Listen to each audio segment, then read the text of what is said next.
সাল 1860।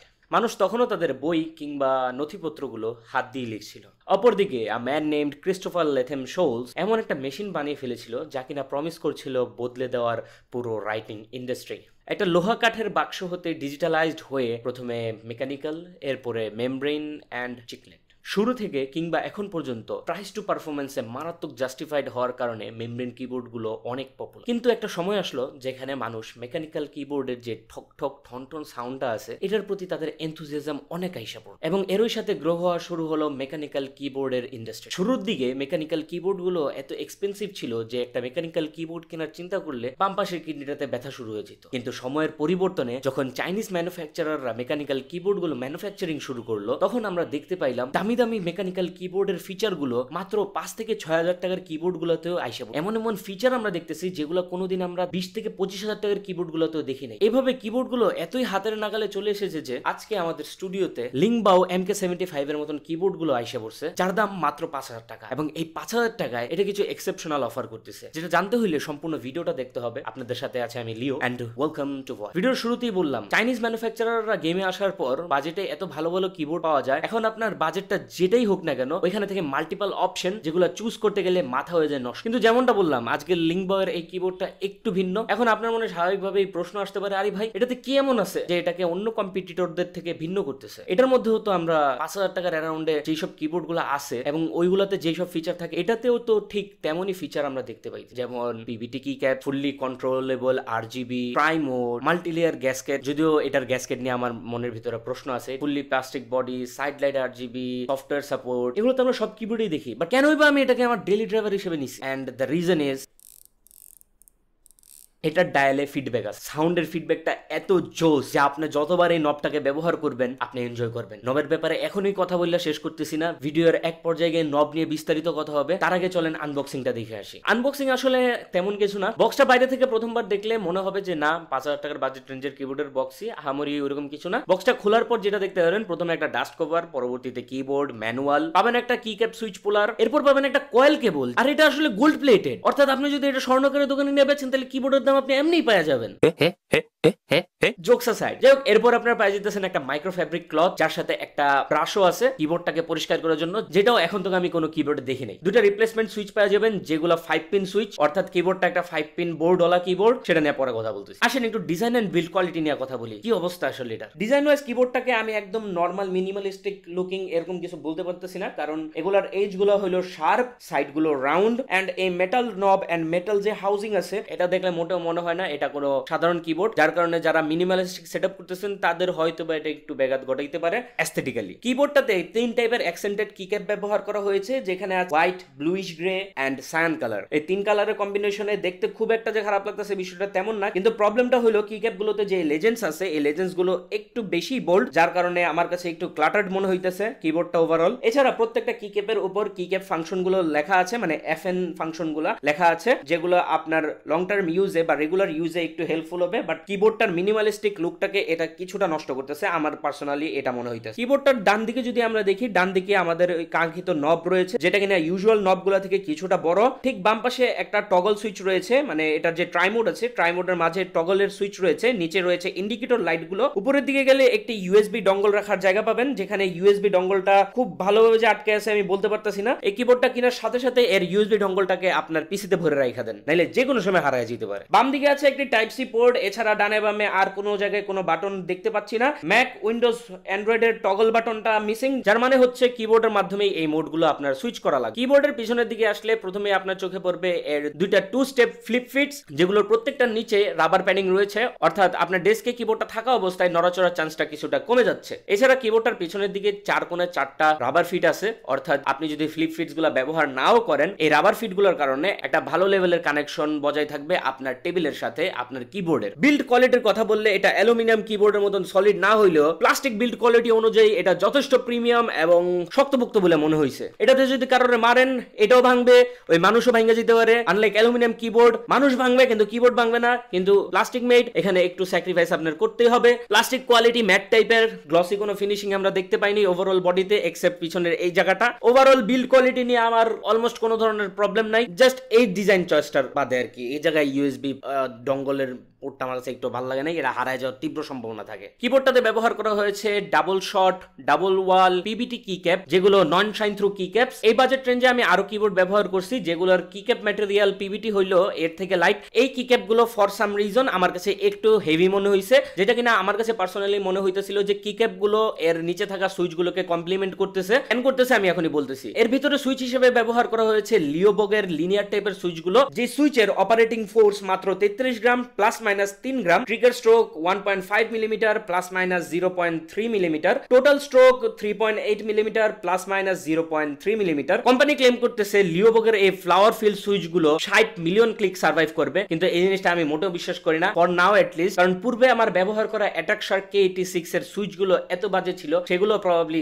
Million click দাবি করতেছিল, 60 না হইলো যদি 20 মিলিয়নও করে থাকে, এগুলা ভাই আমার 20 মিলিয়ন জীবনও সার্ভাইভ করে নাই। কিন্তু আশা করতেছি বাহ্যিক দেখায় এর সুইচ গুলোকে যথেষ্ট ভালো মনে হইতেছে। স্পেশালি এই বাজেটে আমরা 5 পিন সুইচ পাইতেছি, যেটার মধ্যে আবার RGB ডিফিউজারও আছে। টিপিক্যালি আমি এই বাজেটের কিবোর্ড গুলাতে যা দেখি না। সুইচ এবং কিক্যাপের কম্বিনেশনে কেমন সাউন্ড করতেছে তা বলার আগে আমরা চলেন এর স্ট্র্যাপ নিয়ে কথা বলি। স্ট্র্যাপ গুলো আমাদের কাছে পার্সোনালি এই বাজেট রেঞ্জে ঠিকঠাক বলে মনে হয়েছে। রেটেল ওইরকম এটার ভিতরে নাই, একদম টাইনি লেভেলের রেটেল আছে যেটা আপনি নোটিসও করবেন না। 5000 টাকার বাজেট রেঞ্জে যথেষ্ট ভালো, ভিতরে পর্যাপ্ত লুপ করা আছে, আপনার লুপ করার কোনো দরকার নাই, বাট যদি আপনি লুব্রিকেশন চেঞ্জ করতে চান তাহলে করতে পারেন, বাট দরকার আছে বলে মনে হয় না। কিবোর্ডটার ভিতরে ব্যবহার করা হয়েছে মাল্টিলেয়ার ড্যাম্পিং সলিউশন, যার মধ্যে সবচেয়ে বেশি উল্লেখযোগ্য হইতে পারে এর নিচে থাকা সিলিকন ড্যাম্পিং প্যাড এন্ড এর উপরে থাকা মেমোরি ফোমটা। Overall total PCB end everything নিয়ে 5 থেকে 6 লেয়ারের একটা স্ট্রাকচার এটার ভিতরে আছে। বিশেষ করে ওই সিলিকন ড্যাম্পিং প্যাডটার কারণে দেখা যাইতেছে নিচের যে হলোনেসটা একদমই নাই, অর্থাৎ এই কিবোর্ডটাকে যদি ড্যাম্পিং পার্টেও জাজ করা লাগে এটা খুব ভালোভাবে পাস করে চলে গেছে। আচ্ছা, এবার সাউন্ডের পার্টটাতে যাওয়ার আগে আমরা একটু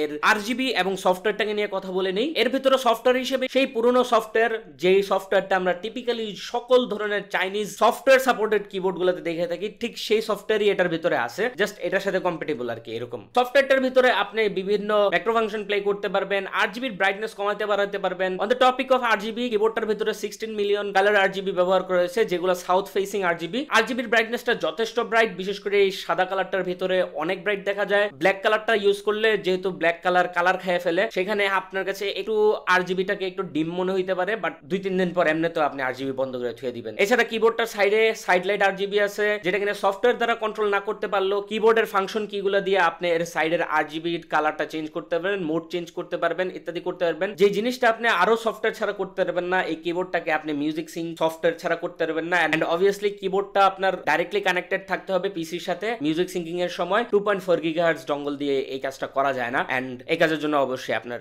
সফটওয়্যারটা সাপোর্ট লাগবে। এছাড়া যা কিছু আছে সফটওয়্যার ছাড়া আপনি এই কিবোর্ডই করতে পারবেন। সফটওয়্যার নিয়ে আমি ওইরকম আলোচনা করতে চাই না, যারা এই টাইপের কিবোর্ড গুলো আগে ব্যবহার করছেন বা রিভিউ দেখছেন অলরেডি সফটওয়্যার সম্পর্কে এনাফ ধারণা আছে, এখানে কোনো ভিন্নতা নাই। আর এটা একটু ফ্রাস্ট্রেটিং জায়গা যেখানে আমরা কোনো ইনোভেশন দেখতেছি না চাইনিজ কোম্পানিগুলো থেকে। হার্ডওয়্যারগতভাবে অনেক ইনোভেশন আমরা দেখছি, এবার আমরা একটু সফটওয়্যারগত ইনোভেশন দেখতে চাই। এবার কিবোর্ডের সাউন্ডটা নিয়ে কথা বলা যাক। আপনাদেরকে প্রথমেই বলছি যে কিবোর্ডটাতে লিওবগের ফ্লাওয়ার ফিল সুইচগুলো ব্যবহার করা হয়েছে, যেটা কিনা একটু সাইলেন্স ওরিয়েন্টেড সুইচ, অর্থাৎ এর সুইচ ওইরকম সাউন্ড প্রডিউস করে না। এর যে মূল সাউন্ড আপনি শুনতে পাবেন এটা মূলত এর বোর্ড এবং এর কিক্যাপের যে ধাক্কা আছে এই ধাক্কাতেই সাউন্ডটা ক্রিয়েট হয়। সুইচ থেকে ওইরকম কোনো ফিডব্যাক পাওয়া যায় না। সুইচটা অনেক লাইট ওয়েট, যার কারণে মজা লাগে, বাট সাউন্ডের মধ্যে ওইরকম কোনো ইফেক্ট ফালাইতেছে না সুইচ, যার কারণে দেখা যাইতেছে যে আপনি এটা থেকে একটা ক্ল্যাকি সাউন্ড পাবেন, বাট একদম ডেডিকেটেড ক্ল্যাকি সাউন্ডের যে বোর্ডগুলো আছে ওইগুলোর মতো অত লাউড না। এখানে ক্ল্যাকি সাউন্ড আছে, একটু সাইলেন্ট, থক আছে অনেক কম, যেটা আপনি ফিল করতে পারবেন, বাট ওইরকম আহামরি বেশি কিছু না। যারা পূর্বে থেকে অনেক লাউড কিবোর্ড ব্যবহার করতেছেন তাদের কাছে এর সাউন্ডটা একটু কম মনে হলেও হতে পারে, বাট পার্সোনালি যারা একটু সাইলেন্ট কিবোর্ড পছন্দ করেন তাদের কাছে বিষয়টা ভালো লাগবে। বিষয়টা আরো ভালোভাবে বোঝানোর জন্য চলেন একটা সাউন্ড স্যাম্পল শুনে আসি।